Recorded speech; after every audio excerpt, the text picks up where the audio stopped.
magnificence. Aimer Dieu, l'amour de Dieu, qui nous couronne de bienfaits. Alors ce matin, nous avons l'honneur d'avoir avec nous le pasteur Edjam Mathurin, qui est donc le pasteur de l'église d'Ajoupa-Bouillan. Donc je pense que tout le monde le connaît, le pasteur Edjam. Il est partout, il est à Ajoupa, il est à la Martinique, il est sur les réseaux sociaux, donc il est très connu. En tout cas, il va finir de se présenter lui-même. Pasteur Edjam, viens donc.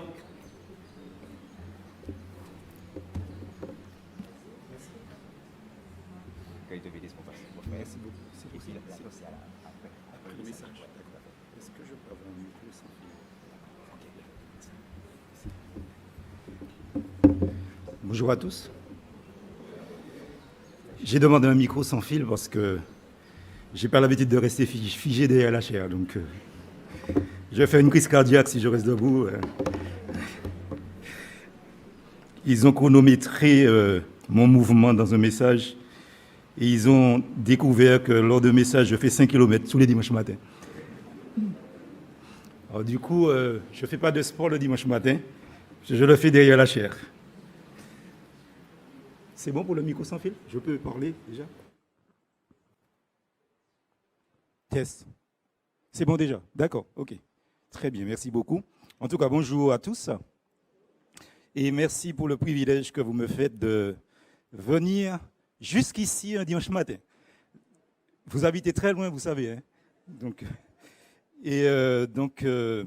Mais c'est un plaisir. Ça fait longtemps que je n'étais pas venu dans ces lieux pour plusieurs raisons. Et donc, maintenant qu'Ajoupa-Bouillan est une église qui commence à s'assumer toute seule, donc je commence à prendre certaines libertés de partir le dimanche matin. Mais je continue mon ministère itinérant de conférencier un peu partout là où on m'appelle. Alors, je voudrais simplement vous donner les nouvelles de l'église d'Ajoupa-Bouillan qui vous salue dans le Seigneur Jésus-Christ. L'église se porte bien, même très bien, grâce à Dieu. On n'a pas fini nos travaux, on a fini les travaux de la salle, mais on n'a pas fini l'étage. Et en ce moment, on a entamé des travaux par rapport au mur de soutènement, donc la clôture, si vous voulez, entre nous et le voisin, un mur qui fait 160 mètres de long. Donc, vous imaginez un peu ce que c'est. Alors, pourquoi je vous parle de ça, c'est que nous réclamons vos prières, parce que nous savons que le groupe de prière ici a toujours prié pour nous, avec le pasteur Ambroisine, bien sûr.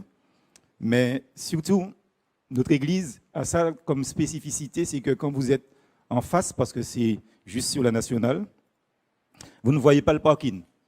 Et l'erreur de beaucoup de personnes, c'est se garer sur les bas-côtés de la route. Il y a un parking derrière qui prend plus de 40 voitures. Donc vous pouvez rentrer et vous serez guidé. Voilà, en tout cas, ce matin, je voudrais partager avec vous un thème. Parce que nous sommes dans une société de suivisme. C'est-à-dire comme quoi que nous aimons suivre la mode, nous aimons suivre les gens. S'il y a quelqu'un ici qui ne suit pas quelqu'un, c'est que vous n'êtes pas vivant. Vous êtes mort. Vous suivez toujours quelqu'un, ne serait-ce que Dieu. Et ce matin, le titre de notre message est le suivant. Suivre avec Dieu un chemin inconnu. Pourquoi j'ai mis inconnu? Parce que généralement, quand on va quelque part, c'est parce qu'on part du principe que nous connaissons l'itinéraire, nous connaissons le chemin, donc nous y allons sans difficulté. Mais il nous arrive de nous trouver dans un chemin inconnu à notre insu. Et le texte de base que je voudrais lire avec vous se trouve dans Josué, chapitre 3, verset 4. Merci beaucoup. Mais il y aura entre vous et elle une distance d'environ 2000 coudées. N'en approchez pas.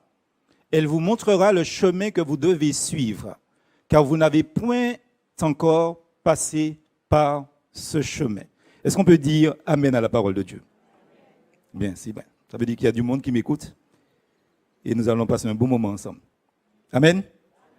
Je voudrais vous présenter le plan du message et vous dire que, bien sûr, nous allons introduire, mais nous allons voir 3 points Le premier, c'est la traversée de la mer Rouge. Le deuxième point, c'est dans le désert. On va lire un verset en support pour ce deuxième point. Et troisièmement, nous allons parler de la traversée du Jourdain. Et nous allons conclure. J'espère qu'arrivé à ce stade-là, nous aurons été bénis par le Seigneur. Amen. Vous savez, bien-aimés frères et sœurs, et ceux qui sont là et qui ne le sont pas encore, mais j'espère que vous le serez le plus tôt possible. Il y a des moments dans notre vie où Dieu permet que la routine journalière se trouve brusquement interrompue par des circonstances inattendues. Je connais personne qui se réveille un matin et puis qui va se dire comme quoi que aujourd'hui, je vais aller rentrer dans un problème. Est-ce qu'il y a quelqu'un qui fait ça ici? Mais non, je sais que vous ne le faites pas. Personne ne souhaite que quelque chose lui tombe dessus. Personne. Et moi non plus d'ailleurs. Mais il arrive que, brusquement, notre quotidien soit bouleversé. Qu'il y ait des changements aux conséquences, des fois, éphémères, mais aussi aux conséquences durables. C'est-à-dire que nous, quand on tombe dans un malais, on a un problème, et bien voisin, et bien voisine, et bien collègue, avec un parent, avec un enfant, qui prend un chemin que nous ne lui avons pas donné dans l'éducation. Alors des fois, par la grâce de Dieu, la prière a son efficacité de manière immédiate. Et quand on a parlé avec le voisin, l'ami, le collègue, ou l'enfant, ou les parents, le problème se règle tout de suite. Mais des fois, les conséquences sont parfois durables. Ça dure une semaine, un mois, une année et plusieurs années. Et la durabilité, justement, de la difficulté nous contraint de suivre un chemin qui est tout à fait inconnu. Un chemin qu'on ne sait pas justement comment ça va se finir. On peut dire que ce qui se passe là, c'est que notre foi est mise à l'épreuve. Et dans cette introduction, je voudrais lire avec vous deux textes. Le premier se trouve dans 1 Pierre, au chapitre 1er, versets 6 et 7. Il est dit dans ce texte, « C'est là ce que fait votre joie. Quoique maintenant, puisqu'il le faut, vous soyez attristés pour un peu de temps par diverses épreuves, afin que l'épreuve de votre foi puisse, plus précieuse que l'or, périssable, qui cependant est éprouvé par le feu, ait pour résultat la louange, la gloire et l'honneur lorsque Jésus-Christ apparaîtra. » Ça, c'est la parole de Dieu. Est-ce qu'on peut dire amen à ça? Je sais qu'on n'aime pas qu'on nous lise des textes comme ça.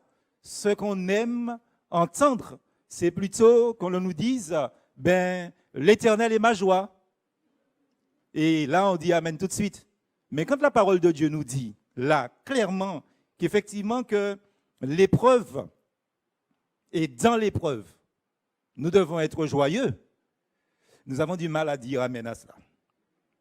Vous savez, plus que jamais, nous avons besoin des soins du Seigneur pour faire le pas journalier. Au fur et à mesure que nous marchons, nous avons besoin de savoir que le Seigneur marche avec nous. Dans le psaume 32, verset 8, il est écrit « Je t'instruirai et je t'enseignerai le chemin où tu dois marcher. Je te conseillerai ayant mon œil sur toi. » Et ça, c'est une source de grand réconfort pour nous, de savoir que quel que soit le chemin dans lequel nous nous trouvons, quel que soit dans le gouffre où nous nous trouvons, Dieu a un œil sur chacun d'entre nous. Amen.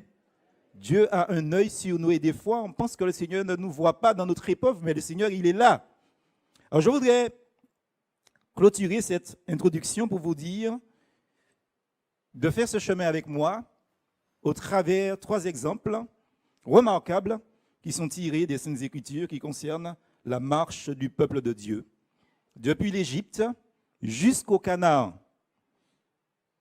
Et sachons pour nous, l'Église de Jésus-Christ, que si le Canaan pour Israël était terrestre, notre Canaan est céleste. Et que le temps d'arriver dans le Canaan, nous allons passer des chemins rassurants, mais nous allons avoir d'autres chemins qui soient peu rassurants. Et peut-être que ce matin, vous êtes dedans. Peut-être que ce matin, vous passez par ce chemin-là ou par l'un de ces chemins. Et le Seigneur a quelque chose à vous dire en particulier sur le chemin dans lequel vous vous trouvez. Premièrement, la traversée de la mer Rouge. Prenons Exode 13 au verset 9. Et ce texte est intéressant dans le sens qu'il nous dit que ce sera pour toi comme un signe sur ta main et comme un souvenir entre tes yeux, afin que la loi de l'Éternel soit dans ta bouche, car c'est par sa main puissante que l'Éternel t'a fait sortir d'Égypte. Nous sommes des êtres si suffisants. C'est-à-dire qu'il suffit que nous fassions quelques études, qu'il suffit que nous ayons une certaine prestance dans la société. Il suffit que nous ayons peut-être des muscles, nous avons gros l'estomac, et nous pensons comme quoi que tout ce que nous les avons de nous-mêmes. Mais l'Éternel nous dit que ce que nous avons et ce que nous faisons, c'est par sa main puissante. Ce matin, nous devons nous souvenir de cela. Et quand nous nous souvenons de ça, ça nous amène dans une certaine humilité, sachant que ce que nous avons, c'est Dieu qui nous l'a donné. C'est par ma main que je t'ai fait sortir d'Égypte. Vous savez, nous les évangéliques, en tout cas baptistes, j'ai été surpris une fois en évangélisation que quelqu'un m'ait dit la chose suivante. Il trouve les évangéliques, alors je dis bien les évangéliques, un peu comparaison. Je me suis mis à réfléchir sur la question. J'ai commencé à observer mes sœurs et mes frères dans l'église d'Ajoupa, par Rivière-Salée, vous n'êtes pas comme ça. Donc vous êtes des gens très bien. Et quand j'ai regardé les sœurs rentrer le dimanche matin dans le temple, et les frères, j'ai dit, ah ouais, nous n'y avons pas de nous. Effectivement. Et vous savez, la manière dont on est, c'est ce qu'on pense. Vous avez compris ce que j'ai dit là? Vous ne me pas dit Amen. Vous savez, à Joupa Bouillon, chaque fois que je dis, est-ce qu'il y a du monde ici? Les gens disent Amen. Donc, est-ce qu'il y a du monde ici? Il y a du monde ici. Faisons très attention de la manière dont nous nous comportons dans la société et aussi dans l'Église. Parce que les gens, ils ont les yeux sur nous. Et il nous faut faire très attention parce que si nous véhiculons un mauvais message, les gens ne seront pas touchés par Jésus-Christ. J'aime à dire souvent cette petite phrase que plus on te voit, moins on voit Jésus. Est-ce qu'il y a du monde ici? Plus on te voit, moins on voit Jésus. Mathieu, ça, son fait. Il n'y a pas ni pâtier. Parce que c'est important pour nous. Notre Égypte à nous, c'est le monde.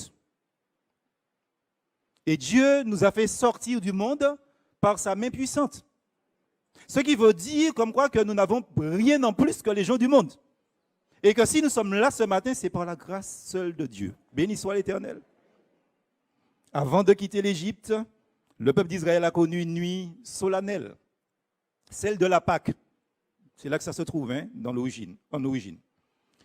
La parole de Dieu nous dit que le sang de l'agneau a été placé entre le peuple et le pécheur et Dieu comme juge. Et il est évident, frères et sœurs, que ce sang qui était là était contre le peuple d'une certaine manière, contrairement à ce que les gens pensent et disent et enseignent. Ce sang-là, ça veut dire que ça devait être le sang du peuple qui coule. Mais cet agneau que le Seigneur a donné là, ce sacrifice et ce sang, symboliquement, représentait déjà un autre sang, le sang de Jésus.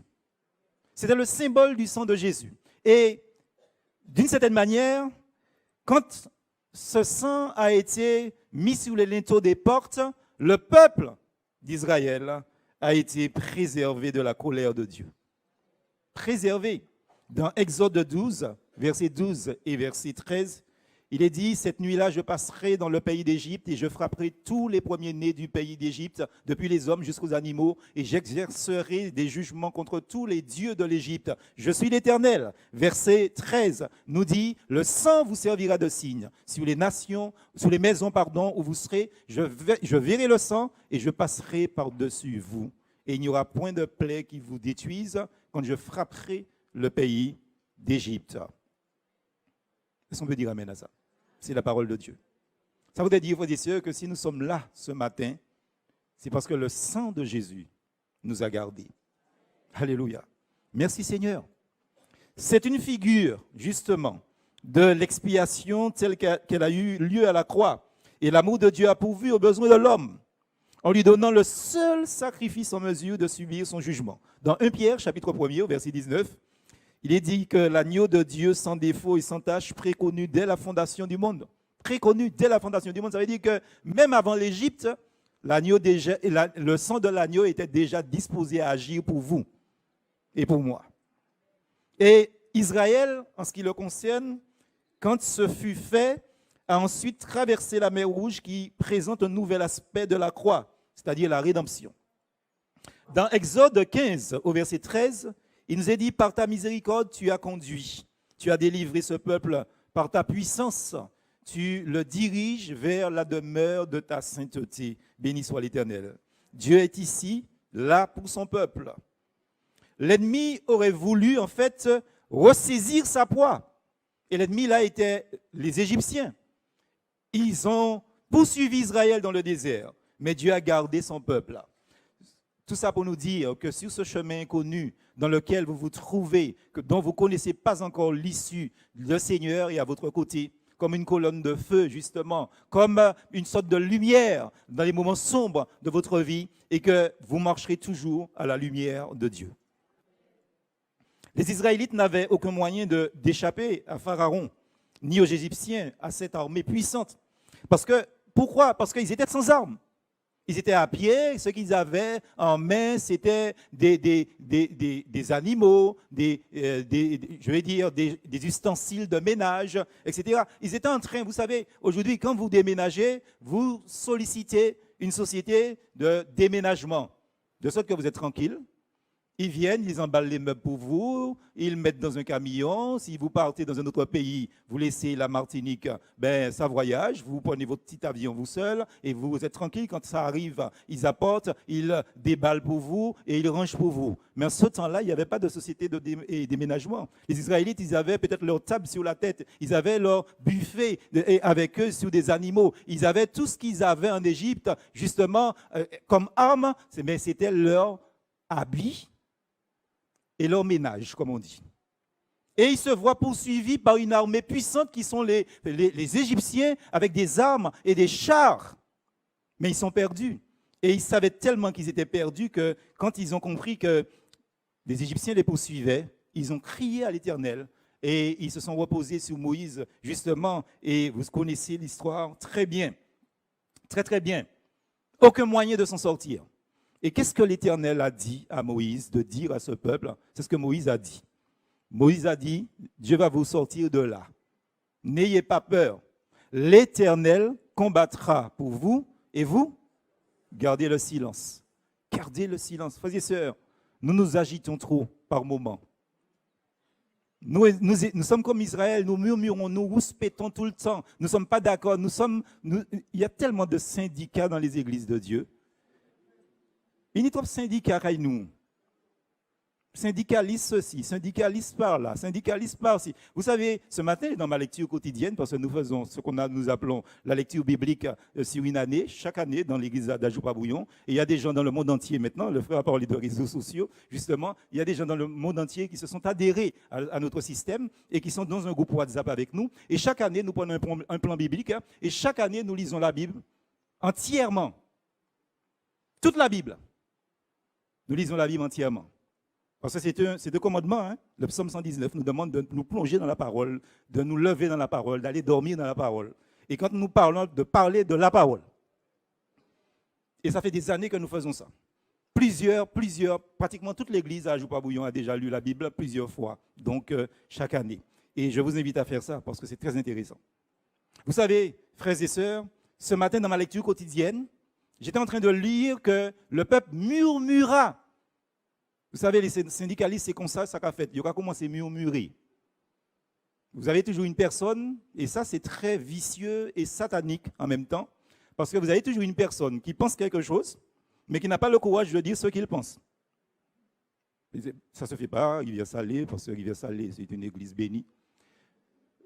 Mais ça arrive des fois à Joupa-Bouillon. Pas à Rivière-Salée. Vous savez, des personnes comme ça, ce sont des lâches. Parce qu'ils n'ont pas le courage de manifester ce qu'ils pensent et de dire ce qu'ils pensent. Personne ne va vous battre. Le Seigneur nous dit de dire la vérité dans l'amour. Si on ne comprend pas quelque chose, on doit aller dire à la sœur, ma sœur, je n'ai pas compris, je ne t'ai pas compris là. Mon frère, je ne t'ai pas compris là. Mais donc, non, ce que les gens font, ils vont dire à une personne qui, normalement, parle très fort, pas à Rivière-Salée, bien sûr. Donc, et cette personne-là va attendre l'occasion et puis se mettre debout un jour pour dire ouais, voilà, etc. Pourquoi? Il n'a rien à voir dans l'histoire, mais c'est lui qui va parler, c'est le chef du syndicat. Et vous savez, chaque fois qu'une personne, j'ai compris ça dans mon ministère pastoral, chaque fois qu'une personne se met debout pour dire quelque chose, ça veut dire qu'il y a une troupe derrière lui. Pas Rivière-Salée. Ils se sont mis à murmurer. Et à un certain moment, ils ont vu Moïse et ils ont dit à Moïse, ouais, ben, en Égypte, on mangeait bien, on mangeait des concombres, on mangeait des oignons. Juste l'ail, il dit Moïse, il a mangé l'ail. Vous avez déjà mangé de l'ail? Ça infecte. Mais il paraît que c'est bon pour la santé, je ne sais pas. Il dit, il a juste mangé l'ail. Salade l'ail, peut-être confiti l'ail, jus l'ail, je ne sais pas trop. Mais en tout cas, il a bien mangé. On sait que les Israélites ne mangeaient pas bien en Égypte. Comme nous ne sommes pas bien dans le monde, frères et sœurs, nous ne sommes pas bien dans le monde. C'est pour ça que le Seigneur nous tire avec son bras puissant du monde pour nous mettre dans le Canaan céleste. Alléluia. Et il nous faut comprendre, frères et sœurs, comme quoi que quand le peuple s'est mis justement à rouspéter, Moïse a dit au peuple, taisez-vous, taisez-vous. Comme Jérémie aussi, Dieu lui a dit, tais-toi Jérémie. C'est dans le calme, disait Ésaïe, que sera votre force, le calme et le silence.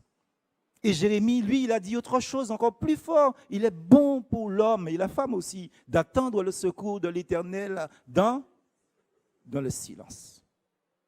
Vous savez, vrai qu'on monte trop en lait, ça va fatiguer, ça va épuiser, ou même qu'à épuiser quoi, et puis finalement, vous finissez par dire comme quoi que ouais, l'église c'est mon là. Et pourquoi parler comme ça? C'est qu'on a un problème. C'est mon là ou l'église là, c'est qu'on a un problème. Ça veut dire qu'il y a longtemps qu'on parle l'église là. Vous pouvez être là physiquement, mais si vous parlez comme ça ici, c'est qu'il y a longtemps que vous n'êtes plus dans l'église. Votre corps est là simplement pour bas mon gaz. Ce n'est pas le pasteur Boisine qui m'a dit de dire ça. Hein? De toute manière, quand je vais prêcher quelque part, je ne demande pas aux gens quel message faire. Je fais le message comme le Seigneur me met à cœur.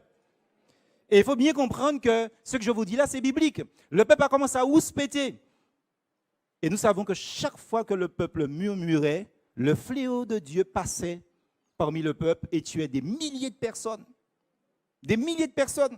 Des fois, on s'interroge pourquoi ceci, pourquoi cela dans une famille, pourquoi ceci, pourquoi cela dans une église, pourquoi ceci, pourquoi cela dans la vie d'un frère, pourquoi ceci, pourquoi cela dans la vie d'une sœur. Parce que nous avons murmuré trop. Est-ce qu'il y a du monde ici? Parce que nous avons murmuré trop. Frères et sœurs, dans le silence, Dieu nous demande d'attendre son secours dans le silence. L'Éternel combattra pour vous. Et vous, gardez le silence. Gardez le silence. C'est ce qu'Israël va faire à ce moment-là, parce que Moïse va tenir la verge de l'Éternel dans la main. Et il va étendre cette verge sur la mer, en faveur d'Israël. Et la parole de Dieu nous dit qu'ils passèrent à travers la mer, les pieds secs. Vous savez, je parlais à un intellectuel une fois et il me disait, mais oui, ce sont des fables. Aucune mer ne s'ouvre. Ça c'est bagaille, viemoun, etc., etc., etc. Il m'a dit, mais c'est de la mythologie cela. Personne ne peut ouvrir la Bible. Je lui ai dit, mais où doivent ces gens ne peuvent ouvrir la mer? Merci, ça veut dire qu'écoutez-moi. Je lui ai dit, tu dois être quelqu'un soit du centre de la Martinique ou soit du sud de la Martinique. Mais on parle comme monde du nord.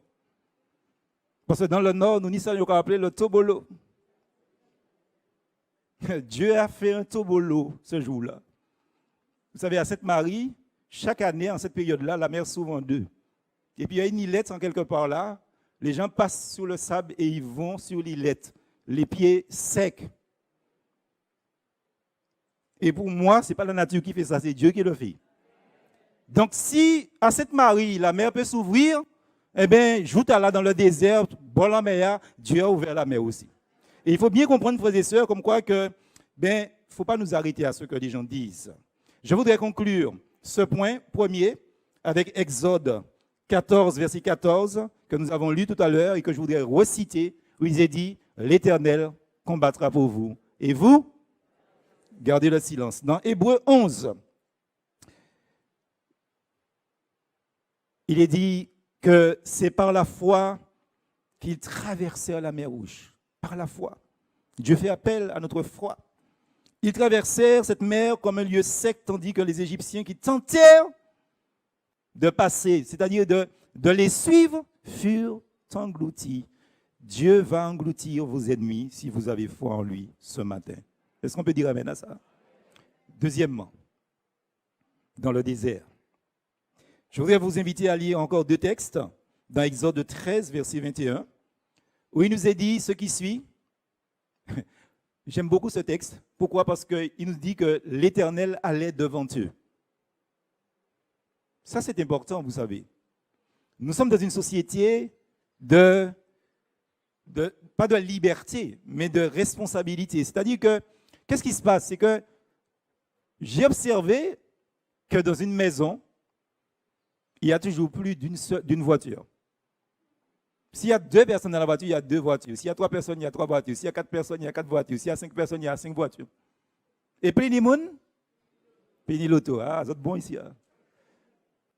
C'est impressionnant. Et étant donné que nous avons notre véhicule, ça veut dire que nous conduisons nous-mêmes. Et vous avez des gens, on parle de covoiturage, comme ça. Il y a des gens qui ne veulent pas faire ça parce que ça, ils laissent qui n'y volant là, mais c'est eux qui conduit. Mais quand on est un enfant de Dieu, guidon, c'est bon Dieu qui a obéi. L'Éternel allait devant eux. En principe, nous devons être sur la banquette arrière. Est-ce qu'il y a du monde ici?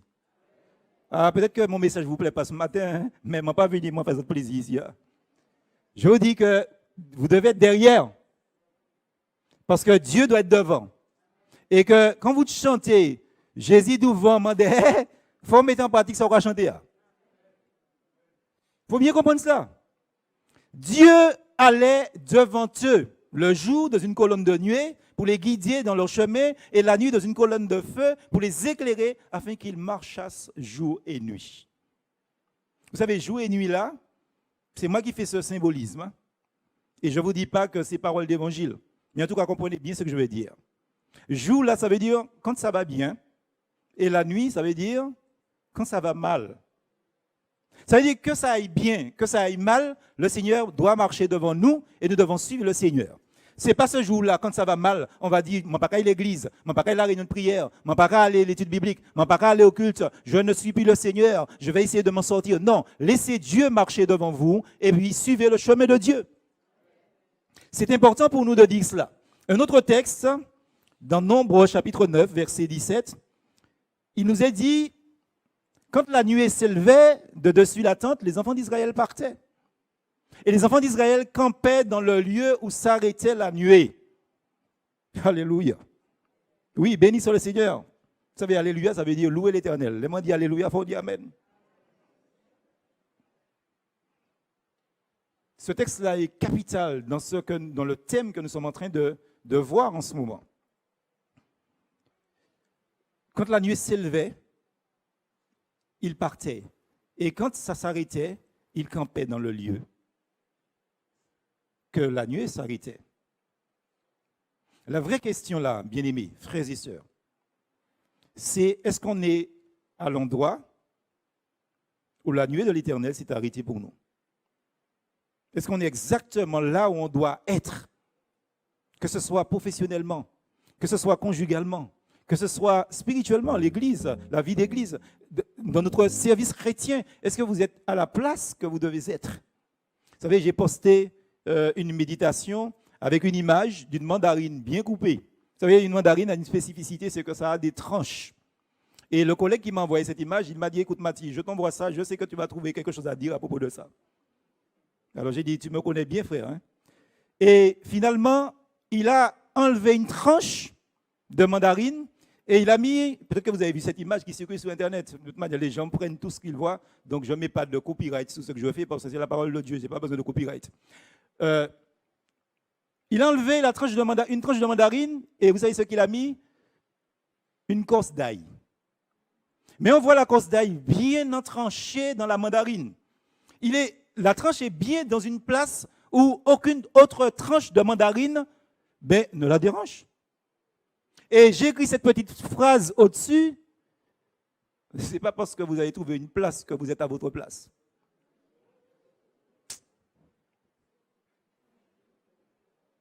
Non, la vraie question, c'est de savoir est-ce que vous êtes là où la nuée s'est arrêtée, est-ce que vous êtes à votre place? Parce que vous pouvez être dans l'église ici, en train de faire un travail pour Dieu, parce que c'est ce que vous aimez faire. Mais ce n'est pas parce que vous aimez faire ça que Dieu vous a demandé de le faire. Dieu peut vous demander de faire autre chose. Alléluia. Je redis Alléluia. Vous savez, il y a des gens qui aiment chanter. Qui Martinique aime chanter? Toute Martinique aime chanter. Depuis qu'on a chanté, on a commencé à battre pied. Moi aussi. Hein? Donc, on aime la musique. On est des Martiniquais. Hein? Non, vous n'êtes pas Martiniquais. Non? Vous êtes des Martiniquais? Bon, je vais dire ça autrement. Nous, c'est des nègres. Vous êtes d'accord avec moi? Et même si vous êtes blanc, si vous avez un noir dans votre famille, ça veut dire que vous avez peut-être 1% de sang noir, vous êtes considéré comme noir. C'est comme ça là, et c'est pas moi qui fais ça, c'est le scientifique qui a dit ça. Et il faut bien comprendre quelque chose sur ça. C'est que vous aimez chanter, mais ça ne veut pas dire que vous savez chanter. Il y a du monde ici. Et souvent, ces personnes-là nous posent un problème dans les églises parce que, comme ils aiment chanter, ils sont convaincus qu'il faut qu'ils soient dans la chorale, il faut qu'ils soient dans le groupe musique. Ils aiment chanter. Alors que peut-être que Dieu leur a donné d'autres dons qui sont des dons efficaces et que tous ceux qui savent chanter ne savent pas faire. Et je suis convaincu de cela, qu'il y a quelque chose que vous savez faire que moi, je ne sais pas faire. Mais le sens inverse, c'est vrai, il n'y a pas à faire, pas à faire non plus. Non, mais c'est comme ça que c'est fait. Dieu nous a constitués comme ça. C'est-à-dire comme quoi que Dieu nous a donné à chacun un don. Et nous devons prier le Seigneur pour savoir si nous ne sommes pas une corse d'ail.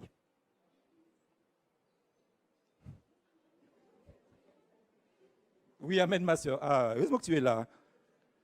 Oui, amen. Parce que vous savez, là, le problème de la corse d'ail dans la mandarine. Vous savez une corse d'ail? Ça sent. Ça sent l'ail. Et la mandarine sent la mandarine. Je trouve fort ici, c'est impressionnant. Qu'est-ce qui se passe? Si vous laissez cette corse d'ail dans la mandarine, ça va infecter par l'odeur le reste de la mandarine. Je ne sais pas si vous comprenez ce que je suis en train de dire. Quand quelqu'un n'est pas à sa place, il va plomber l'ambiance dans un groupe, parce que rien qu'à cause d'elle, l'ambiance sera plombée et personne ne sera épanoui, parce que vous avez une personne qui ne sait pas faire bien les choses, qu'on doit attendre justement jusqu'à ce qu'elle arrive à faire, mais qui n'arrivera jamais parce que ce n'est pas son don. Est-ce que vous êtes une cause d'ail ou bien une tranche de mandarine? Il faut bien comprendre ce que nous sommes en train de dire. Ce n'est pas parce que vous avez trouvé une place que vous êtes à votre place. Donc c'est important pour nous d'aller encore plus loin dans le désert. Là, on est en train de dire que l'Éternel était devant eux. Parce qu'après avoir quitté l'Égypte dans la nuit de Pâques, Israël, il s'en allait vers l'inconnu. La parole de Dieu nous dit que dans Exode 12, verset 11, qu'ils avaient les reins sains et ils avaient les sandales aux pieds et ils avaient leurs bâtons à la main. Tandis que les Égyptiens, ils avaient des flèches, ils avaient des lances, ils avaient des chevaux, ils avaient des chars, ils avaient des bâtons à la main. Mais ce qui est extraordinaire dans Exode 13, verset 21, c'est que Dieu allait pouvoir à tout. L'Éternel allait devant eux le jour dans une colonne de nuée, nous avons lu ça tout à l'heure, pour les conduire sur le chemin. Et cette nuée devait les précéder durant le voyage. elles allaient remplir le tabernacle justement lors de son inauguration. Cela est reporté dans Exode 40, verset 35.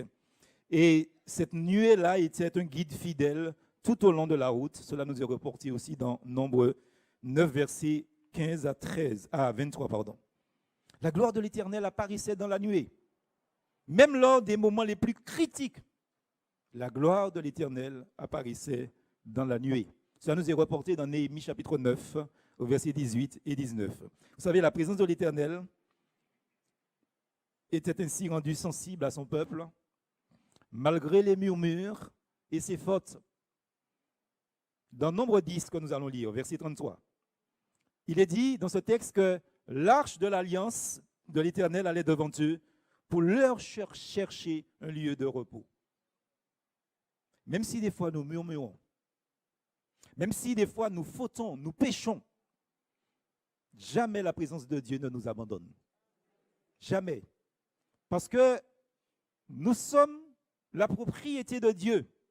C'est-à-dire nous sommes le temple de l'Éternel, le temple du Saint-Esprit, nous dit la parole. Et l'apôtre Paul dit ça autrement que même quand nous sommes infidèles, Dieu demeure fidèle parce qu'il ne peut pas se renier. C'est important, oui, merci Dieu. Au départ du Sinaï, c'est l'arche qui devance le peuple de Dieu. Dans Nombre 10, au verset 33, que nous avons cité tout à l'heure. Et quand nous regardons l'arche, nous constatons que l'arche est une précieuse, mais vraiment une précieuse figure de Jésus-Christ. Le Fils de Dieu, devenu homme, qui a accompli l'œuvre de la rédemption, dont le propitiatoire, vous savez, c'est-à-dire le couvercle, justement, de l'arche, on mettait le sang, on mettait l'image aussi, justement. Donc, en ce sens, c'est-à-dire, c'était une sorte d'image de Jésus-Christ, je voulais dire. Le chemin de 3 jours, j'ai appelé ça ainsi, le chemin de 3 jours, ou le chemin de 7 jours pour certains spécialistes. C'était la distance qui existait entre là où Israël se trouvait et l'entrée d'Égypte. 7 jours. 7 jours, frères et sœurs. Ça voudrait dire que Israël aurait pu faire 7 jours au plus, ou peut-être même 15 jours, si on exagère un peu, leur marche, pour sortir de la mer Rouge et rentrer dans le Canaan. 7 jours. C'est terrible ce que je vais dire là, parce que c'est ce qui est inscrit dans la parole de Dieu ici. Israël a été tellement désobéissant, ils ont tellement murmuré, que ce qu'ils devaient faire en 7 jours, ils les ont fait en 40 ans. En 40 ans, c'est terrible. Et souvent, frères et sœurs, ça se passe pour nous. Il y a des bénédictions que Dieu a déjà à notre portée. Il suffit de croire dans le Seigneur. Il suffit de lui faire confiance. Mais nous sommes si incrédules. Moi, le premier, nous avons besoin de preuves.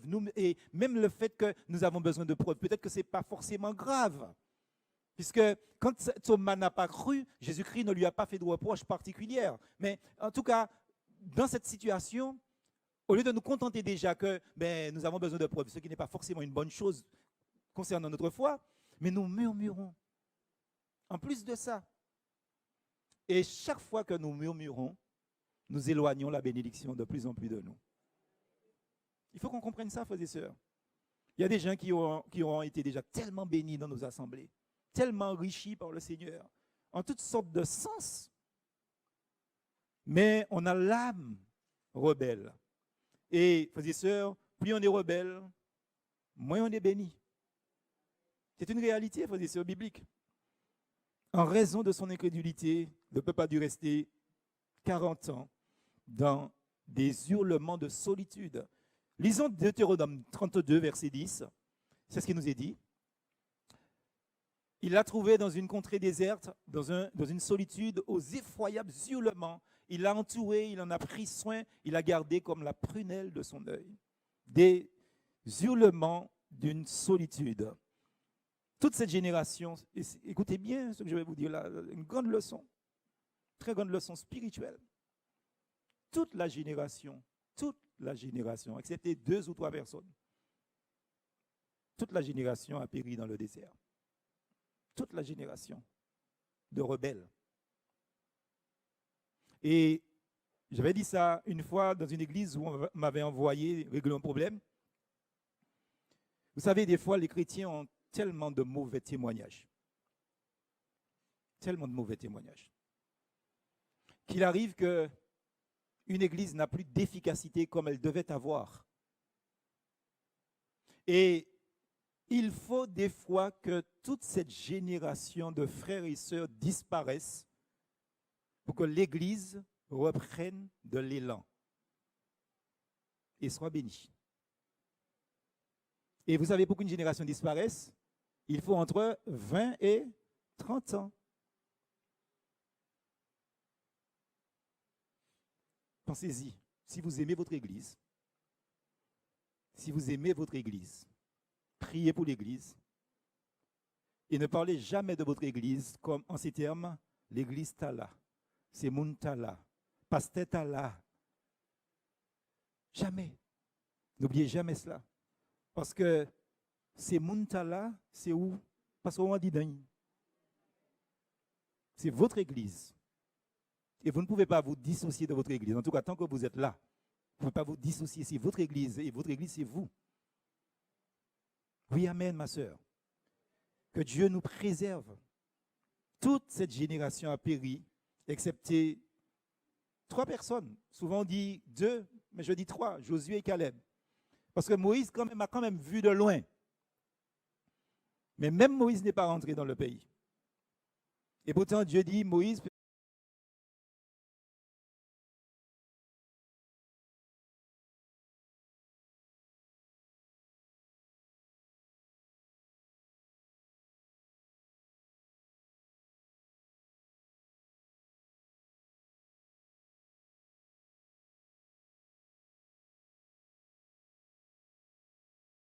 personne n'est comme Moïse. Avec Moïse, je parle de visage à visage, bouche à bouche, etc., zier en dansier. Même Moïse, parce qu'il s'est juste fâché.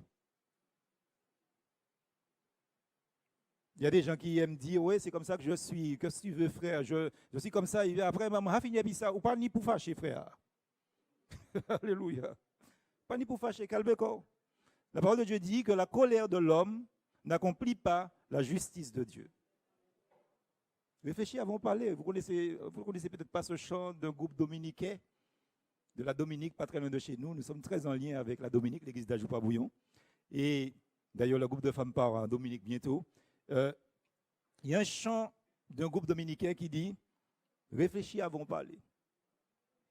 Les gens de ma génération connaissent peut-être ça. Les jeunes ne connaissent pas ça. Il y a quelqu'un qui écoute la musique. Nous, on écoutait de la musique avec texte. Réfléchis avant de parler. Réfléchis avant d'agir. Réfléchis avant de répéter. Ce n'est pas tout ça autant pour répéter. Oui, amen, mon frère. Parce que la manière dont les choses ont dû se faire ou dû se dire, ce n'est pas la même manière de répéter. Vous connaissez bien ce jeu-là que nous faisons. Je ne sais pas si vous faites ça. Nous faisions ça quand on était jeunes dans les soirées créatives. Téléphone arabe. Je n'ai jamais compris pourquoi on appelle ça téléphone arabe. On devait dire téléphone martinique. Vous dites quelque chose, vous mettez 10 personnes assises. Là, vous dites, ce matin, je vais à l'église évangélique baptiste de Rivière-Salée. Quand la parole va être dite dans les oreilles de chaque personne, la dernière personne, qu'est-ce que la personne va dire? Bon matin, je décidé d'aller à Carrefour marcher, viens de Salé. Vous avez plus de 50 ans et vous souffrez de douleurs articulaires, même très ponctuelles? Ne prenez pas ces symptômes à la légère. Tout commence par vos articulations qui vous font. Seul bail c'est salé.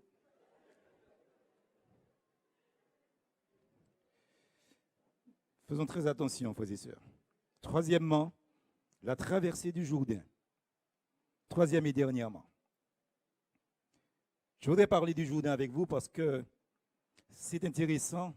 Lisons déjà dans Josué, chapitre 3, au verset 3, comme support donnèrent cet ordre au peuple: lorsque vous verrez l'arche de l'alliance de l'Éternel, votre Dieu, portée par les sacrificateurs, les Lévites, vous partirez du lieu où vous êtes et vous vous mettrez en marche après elle.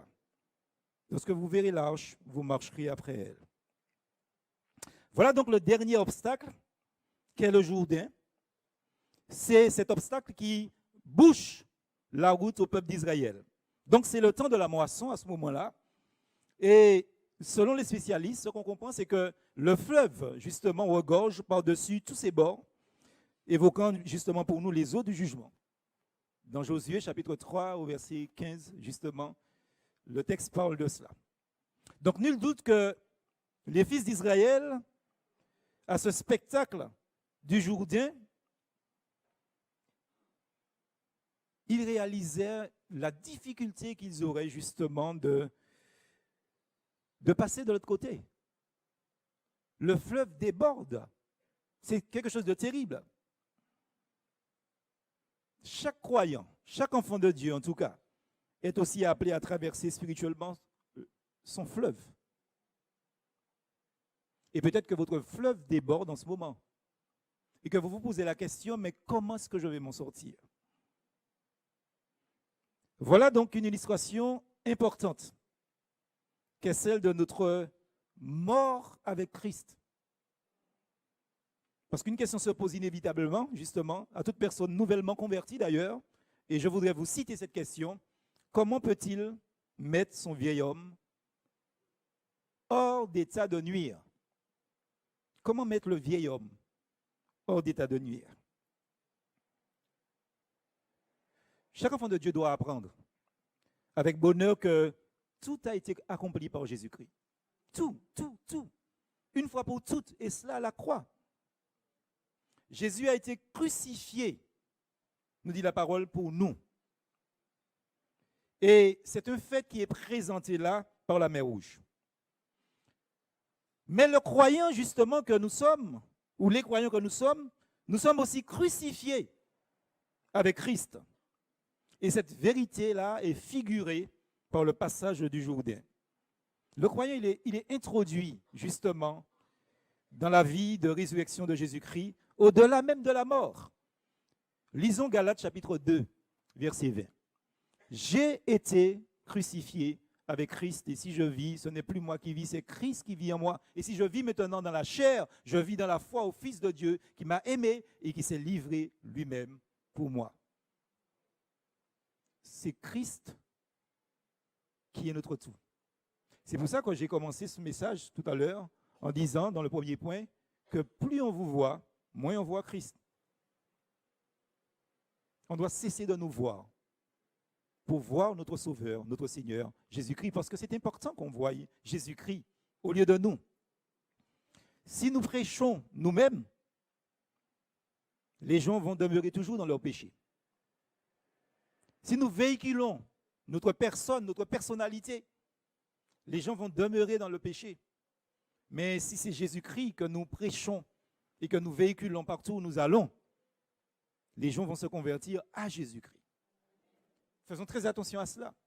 Vous savez, souvent les chrétiens, ils rentrent dans le système télévangéliste où, au lieu de prêcher l'évangile, on invente une sorte d'atmosphère, une situation. J'ai même appris que certains pseudo-pasteurs louent ou embauchent des vrais musiciens dans le monde, c'est-à-dire des musiciens professionnels qui ne sont pas convertis pour faire la louange. Et comme ce sont des professionnels, ils jouent bien à la musique. C'est normal, ce sont des professionnels, c'est travailleux. Et ces gens-là créent une ambiance particulière.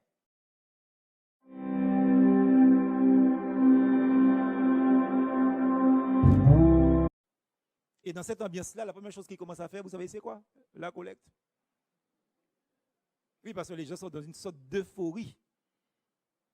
Tout ça est venu au Québec. Parce qu'ils sont dans une sorte de situation psychologique qui n'est pas très claire. Et il faut bien comprendre aussi que dans ces occasions-là, on demande tout de suite, mais qui c'est qui veut être baptisé? Évidemment, tout le monde qui a levé la main. Mais les gens ne se sont pas baptisés, ils ont pris un bain. C'est pour ça que quand des gens sortent de ces endroits-là et viennent dans notre église à Ajoupa-Bouillon et que je leur demande, est-ce que vous êtes déjà baptisés? Ils me disent oui, et je leur demande de m'expliquer ce que c'est que le baptême, m'expliquer ce qu'est le baptême qu'ils ont pris, et de m'expliquer ce qu'ils ont compris par le baptême, ben ils n'ont rien compris. Et je leur dis, mais il faut que vous soyez baptisés vraiment, quoi. Et souvent, ils me disent, oui, mais est-ce que vous baptisez 2 fois? Je dis, non, je ne vous baptise pas 2 fois, je vous baptise vraiment là. Parce que pour moi, vous n'avez jamais été baptisé, puisque vous ne savez même pas ce que vous avez fait. Je ne rebaptise pas les gens, je n'ai jamais fait ça. Je n'ai jamais rebaptisé quelqu'un, je baptise. Parce que pour moi, ce jour-là, vous avez pris un petit bain. Vous avez pu aller au pot de la mer si vous voulez, ou ailleurs. Mais en tout cas, ce jour-là, vous n'étiez pas donc quelqu'un qui avait compris quelque chose dans l'Évangile et qui s'est fait réellement baptiser selon le baptême que nous comprenons dans la parole de Dieu. Alors c'est important pour nous de dire que aujourd'hui, lors de la traversée du Jourdain, pour entrer en Canaan, l'arche est chargée sur les sacrificateurs et qui marchent devant le peuple et le représentent. C'était un moment décisif. Décisif parce que l'arche placée habituellement au centre du peuple se trouve en tête. D'habitude, l'arche est au milieu du peuple. Là, l'arche est devant le peuple, associée étroitement à une troupe immense, immense de 600 000 personnes qui sont à pied. Vous imaginez cela? 600 000 personnes. Et l'arche va lui montrer à cette foule le chemin à suivre, le seul qui vaille, celui que Dieu a choisi pour eux. C'est pour ça que si vous êtes sur un chemin connu et que vous n'êtes pas sur le chemin de Dieu, laissez l'arche de Dieu devant vous, et l'arche de Dieu, c'est Jésus-Christ.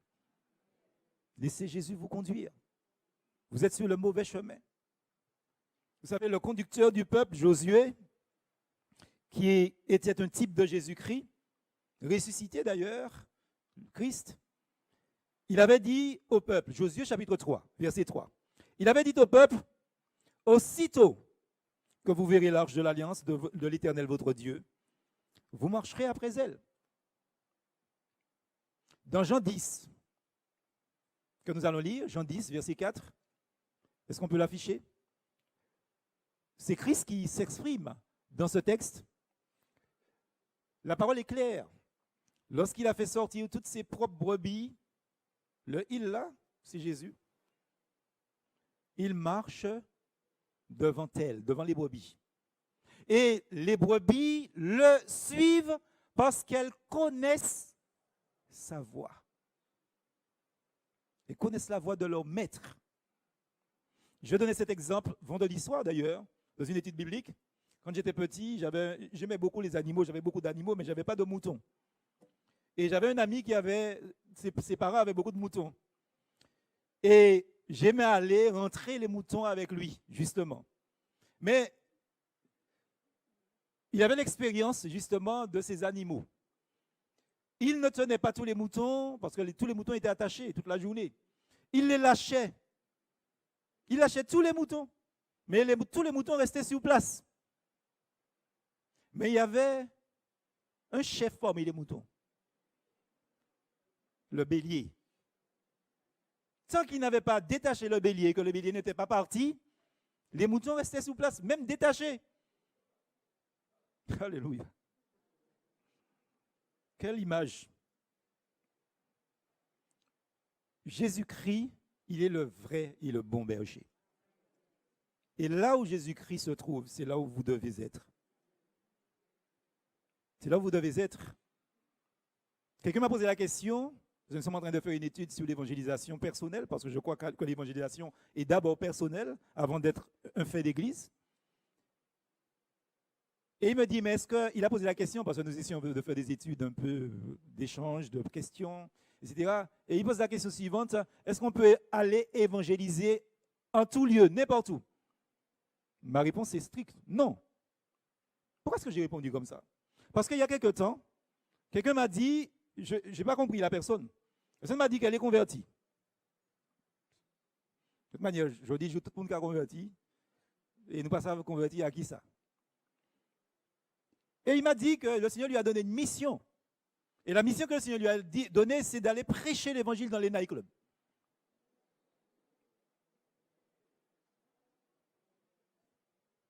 C'est la vérité, ce que je suis en train de vous dire. Hein. Je n'invente pas ça, hein. Ça veut dire que vous avez quelqu'un qui se dit enfant de Dieu, je ne sais pas quand est-ce qu'il y a des nightclubs, hein, les soirs. En principe, je pense que c'est le week-end. Je ne suis jamais rentré dans ces choses-là. D'ailleurs, je ne sais même pas où il y a des nightclubs en Martinique. Alors. Donc, mais je lui ai dit, mais attends, répète ce que tu viens de me dire. Dieu t'a donné mission d'aller prêcher l'évangile dans un nightclub. La vérité. Mais comment tu fais pour parler aux gens? Parce que j'imagine, parce que je ne suis jamais allé, mais je regarde la télévision quand même. De temps en temps, je regarde un petit film. Et quand je vois une ambiance dans un nightclub, je me dis comme quoi que personne n'entend personne. Alors comment tu fais pour parler de Jésus-Christ à quelqu'un dans un nightclub? Il ne m'a pas répondu jusqu'à maintenant. Il ne faut pas dire n'importe quoi, il ne faut pas faire n'importe quoi, bien aimé. Oui, il ne faut pas faire n'importe quoi. Comment vous pouvez aller dans un nightclub prêcher l'évangile? En tout cas, s'il y a des gens qui commencent à prier comme ça pour que le Seigneur leur donne cette mission-là, tirez mission dans la tête où? Parce que vous n'êtes pas dans le chemin de Dieu là. Et si vous allez là, même sans mission, parlez encore. Oui, amen. Parce que ce n'est pas normal qu'un enfant de Dieu se trouve dans une salle sombre. Parce que vous savez ce qui se fait là qui nie la nuit. Oui, les ténèbres. Vous ne pouvez pas parler français bien ici. Moi, je dis la nuit, il dit les ténèbres. Je ne peux pas parler créole, frère.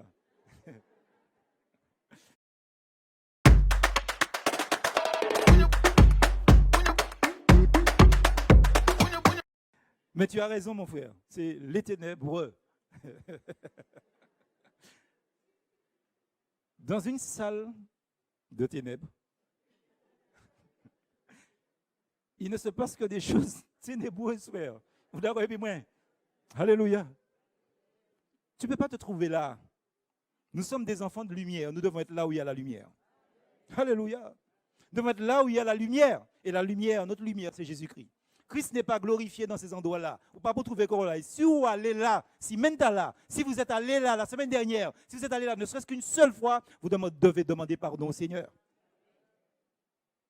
Parce que votre corps n'est pas pour ces endroits-là. Votre corps, c'est le temple du Saint-Esprit. Et le temple du Saint-Esprit ne doit pas se trouver là où il y a les ténèbres. Alléluia. Comprenons, frères et sœurs, la mission que Dieu nous donne. Josué a parlé d'une certaine manière, mais Christ a dit comme quoi que ces brebis connaissent sa voix. Et ils ne suivent pas un étranger. Vous savez comme quoi que le Seigneur nous dit justement la puissance de Dieu s'est manifestée victorieusement dans la mort, justement. Et Israël a été associé à cette victoire. Et dans Josué 3, verset 3, nous allons lire, il est dit, sanctifiez-vous, car demain l'Éternel fera des merveilles au milieu de vous. Sanctifiez-vous. Ce matin, Dieu est venu ici vous attendre et vous êtes venus le rencontrer parce que son désir, c'est que vous vous sanctifiez. Christ a prié. Ce matin, on a entendu ce texte. Sanctifie-les par ta vérité. Ta parole est la vérité. Sanctifie-les par ta vérité. Ce matin, si tu entends ce message-là, peut-être que tu n'étais pas prêt à l'entendre. Mais ce que Dieu veut, ce n'est pas que vous soyez prêts, c'est que vous l'entendiez. Et que vous receviez ce message, non pas du pasteur Edjam, mais du Seigneur. Je ne suis qu'un faible instrument. Ce même message, Dieu aurait pu le faire par quelqu'un d'autre. Mais comprenez bien que vous ne devez pas partir d'ici en restant sur le chemin par lequel vous êtes venu ici. Vous devez changer de route. Vous devez changer de chemin. Parce que si le chemin sur lequel vous vous trouvez, c'est le chemin du nightclub, et encore pire, c'est le chemin du carnaval, vous êtes sur une mauvaise route. Vous savez, je vous ai parlé des travaux qu'on fait à Joupa-Bouillon en ce moment, et je suis allé manquer du ciment. Je suis allé chercher du ciment pour l'église rapidement, et quand le monsieur qui chargeait les ciments dans la benne, il m'a dit, demain nous courons en carnaval là.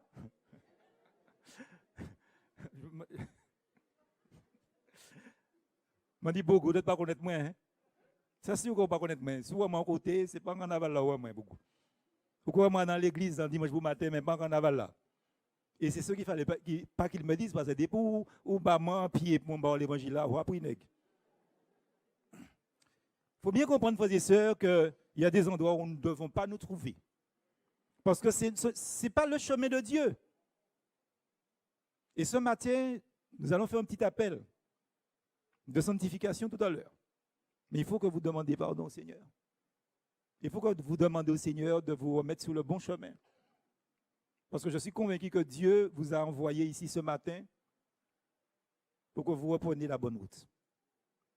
Parce que la bonne route, c'est le chemin de Dieu. Vous savez, il y a peu de bénédictions aujourd'hui au milieu du peuple de Dieu. Et je voudrais juste signaler cette question. Le peuple de Dieu n'a-t-il pas oublié la purification de ses péchés? Les péchés d'autrefois, ce qui explique sa faiblesse. Ce qui explique sa faiblesse. Nous sommes très peu puissants parce qu'il y a des péchés non confessés dans notre vie. Et là où il y a le péché, Dieu n'agit pas. Dieu n'agit pas non seulement dans votre vie personnelle, mais vous empêchez à Dieu d'agir dans l'Église aussi. Parce que votre péché, c'est l'affaire de l'Église aussi. Il y a des gens qui disent, oui, c'est la vie, moi, ce n'est pas la vie de l'Église. Personne ne doit mêler quoi. Il dit, mais vous êtes dans un corps, vous êtes un membre d'un corps. Et si vous péchez contre le corps. Vous devez demander pardon au corps. Si c'est public, pardon. Attention. En tout cas, je saute quelques points pour arriver à la conclusion. Et je voudrais dire que c'est un grand réconfort pour le peuple de Dieu de réaliser que le Seigneur daigne non seulement se tenir habituellement au milieu des siens, au milieu de nous, mais de savoir aussi que le Seigneur nous précède justement quand nous devons franchir un passage difficile sur notre chemin.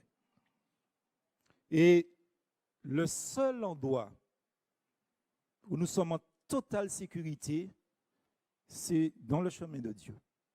C'est le seul endroit. On n'est en sécurité nulle part.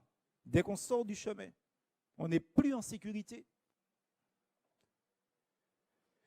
Nous sommes en parfaite sécurité là où, dans son amour, Dieu veut nous conduire. Et Dieu nous donne de l'assurance, comme il a donné aussi à David.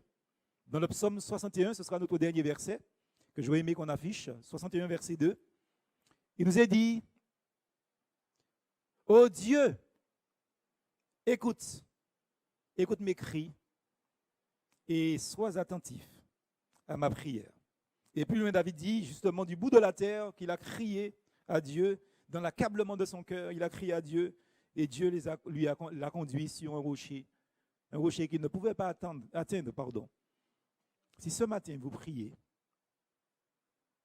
Dieu vous entendra.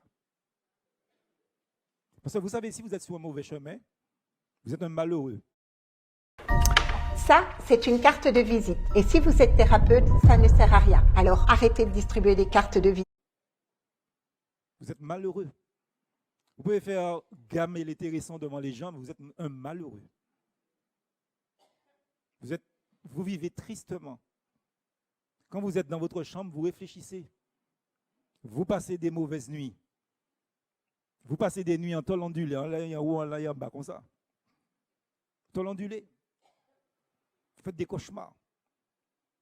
Et aussitôt que vous sortez, vous remettez un visage souriant pour faire croire aux gens que vous êtes bien là où vous êtes, mais vous savez très bien que là où vous êtes, vous n'êtes pas bien. Et ce matin, Dieu m'a envoyé vous dire de sortir sur ce chemin.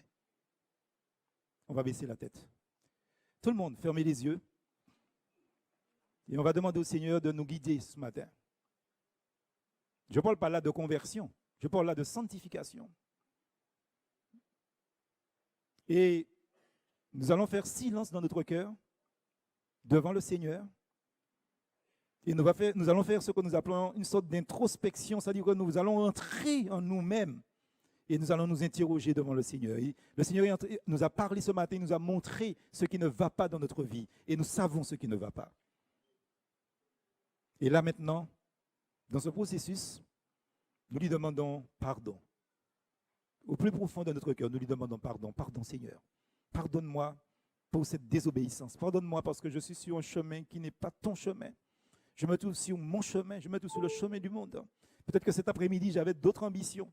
Mais là, aujourd'hui, tu arrêtes ces ambitions et je rentre dans tes ambitions à toi. Je rentre dans ton chemin. Prions ensemble. Et répétez les paroles de cette prière que je vais faire si le Seigneur vous a parlé en ce sens. Père éternel, priez dans votre cœur. Je reconnais que tu m'as parlé ce matin. Je reconnais que tu t'es adressé à moi en cet instant précis et tu m'as montré que je suis sur le mauvais chemin. Je suis sur la mauvaise route. Je me suis rebellé contre toi. Je me suis révolté contre toi. Je te demande pardon. Je te demande de me laver dans le sang de Jésus-Christ, mon Seigneur. Et je veux que tu m'aides à tenir ta main, de sorte que plus jamais je ne la lâche et que je marche à ta suite. Que jamais je ne sois devant, mais que toi seul, tu puisses être toujours devant. Que jamais, Seigneur, je ne puisse m'en écarter de cette route, parce que ta route est là où je suis béni, protégé et gardé. Ô Seigneur, merci pour le pardon que tu m'accordes. Toi qui dis dans ta parole, contre le malheureux crie, l'Éternel entend et il l'exauce. Béni sois-tu, Seigneur. Parce que ce matin, tu m'as entendu. Ce matin, j'ai crié à toi et j'ai reçu ta bénédiction. Dans le nom de Jésus que je t'ai prié. Amen. Que tout le peuple dise Amen. Béni soit l'Éternel.